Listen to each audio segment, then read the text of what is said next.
Welcome to the News USA YouTube channel. People who study insects have been abuzz lately following a most unlikely discovery and the amateur entomologist who made it. A 4-year-old girl with a knack for nature found 2 colonies of rare stingless bees, creatures that scientists thought were long gone and that no adult had managed to notice. Annika Arnaut's command of nature is confounding to many adults, thanks in large part to biologist Tarj Lindsay. He's her caregiver, brought in by her parents when she was 3 months old so Annika could explore nature in her Palo Alto, California neighborhood. But this year, Annika, a seasoned naturalist by now, found tiny bugs that were not just any bugs. Her discovery found its way to California's Department of Food and Agriculture Plant Pest Diagnostics Branch, where Dr. Martin Hauser is a senior insect biosystematist. The bugs Annika found are stingless bees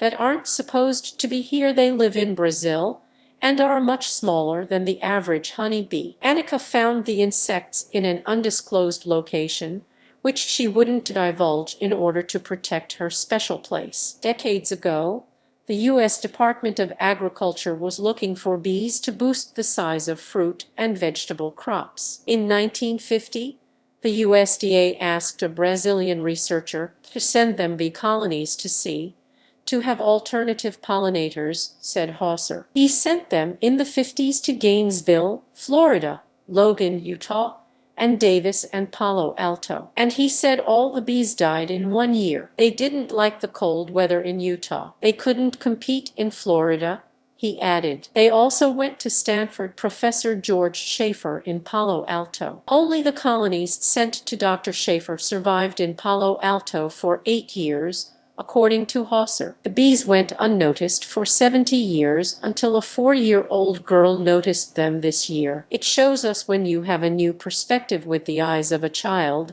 She just looked at that and there's something different for these bees, he said. Story continues. The stingless bees Annika had found were certainly descendants of ones that had been brought in as USDA pollinators. They were presumed dead and had no representatives in Dr. Hauser's vast collection. In fact, Hauser hadn't even heard of stingless bees from Brazil until nearly 20 years ago. He said he got a submission from a pest control guy in Palo Alto and initially thought it was a practical joke. The guy was Richard Schmidt, who was asked by a Palo Alto homeowner to get rid of buzzing bugs in her backyard. Schmidt says he didn't kill them. Instead, he sent a few to the county agricultural department. I hadn't seen them before, said Schmidt. Captured a couple of them, sent them to our county agriculture department. They didn't know what they were, and so they sent it to the state. Hauser later realized that his identification was wrong and sent the bees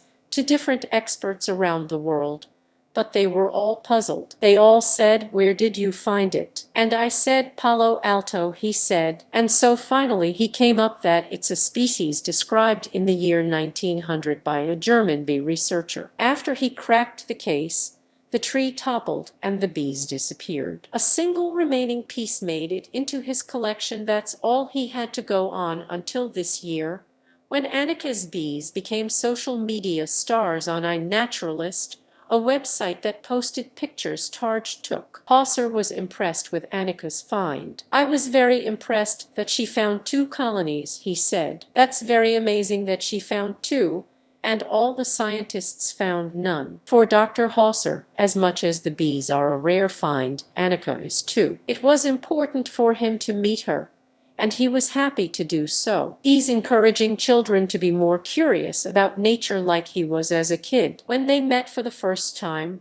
he gifted her the biggest bug book he could find with a sweet note that read, "To Annika, for many more discoveries to come." But Annika's bees are not in the book. Even after more than 100 years of chance sightings, the bees still don't have a name, though it's been suggested that the stingless bees from Brazil be named Anika's bees. U.S. intelligence community divided on origins of COVID-19. Activists march nationwide for voting rights, commemorating 1963 March on Washington, Louisiana. Residents prepare for Hurricane Ida as it nears landfall. Subscribe to the channel, like and share this video.